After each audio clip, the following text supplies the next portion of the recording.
Hi everyone, Wendy Collette here to tell you about the wondrous new product Dry Babe, which is absorbent sleepwear for hot mamas. Now unfortunately, I am a hot mama myself, and when I say hot, I mean like schwitzing through the night. Somehow about 4 years ago, I'm very lucky to have started perimenopause, and I would find myself night after night waking up 2, 3, 4 times a night drenched in sweat, having to creep out of the bed and hopefully not wake up my husband, and towel off, change my clothes, and after a while of that, it just got to be too much. And so I decided that I needed to develop a sleepwear solution that was absorbent. Now, night sweats is just not for the perimenopausal or the menopausal. Unfortunately, there's a whole host of illnesses, some very serious, some not as serious, that come with night sweats, as well as there are a whole host of medications that are commonly taken, including antidepressants, that also cause night sweats. So this is just not necessarily just a perimenopausal menopause problem. It's also a problem for the millions of women out there who are, for one reason or another, suffering from night sweats. So let me get to the demonstration. Now what I found is that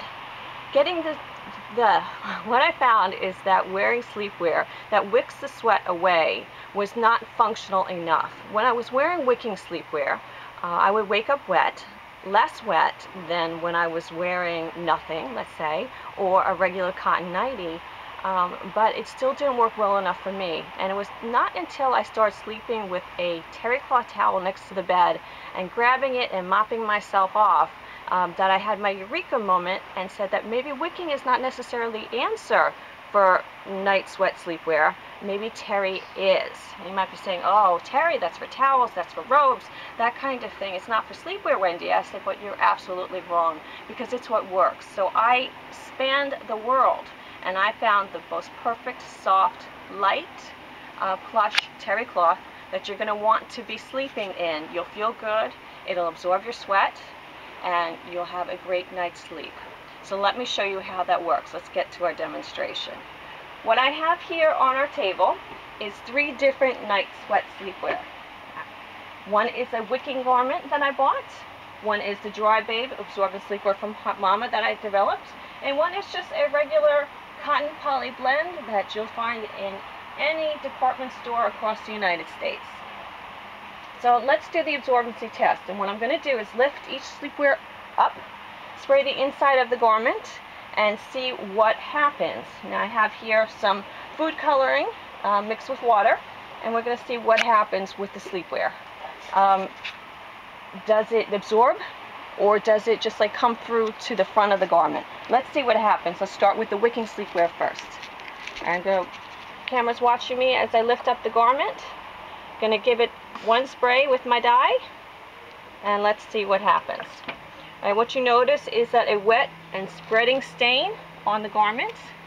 And when I take my paper towel to do the paper towel blotting test, let's see what we have. We have it coming through onto the other side of the garment. So what you'll see is not only are you wet on the inside where you're perspiring, but now the outside of the garment is wet also. So you have a dual wet here. All right, let's see what happens when we do the Dry Babe sleepwear. Let's lift it up, give it a spritz, and see what happens.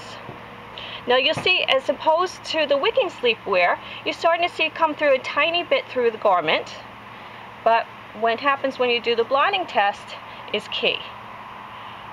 It's not coming through whatsoever. So this is what's happening. Dry Babe is made from 100% Turkish cotton. Turkish cotton is known for its extremely long fibers.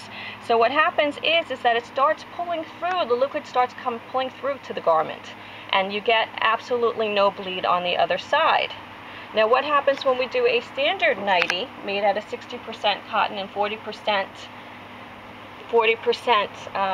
polyester? Let's give that a spritz on the inside and see what happens. That actually is a bigger spreading stain than the wicking, and certainly than the Dry Babe. And when you blot it, you get a very wet stain. So you see that this is absolutely not good for absorption whatsoever. So when you go back and you look at the wicking nightie with its spreading stain and the Dry Babe nightie, you'll see that there is a difference in terms of overall absorption throughout the garment. Now, that one doesn't even count. That one. So thank you so much for your time, and I hope you learned a lot about dry bathe through this demonstration.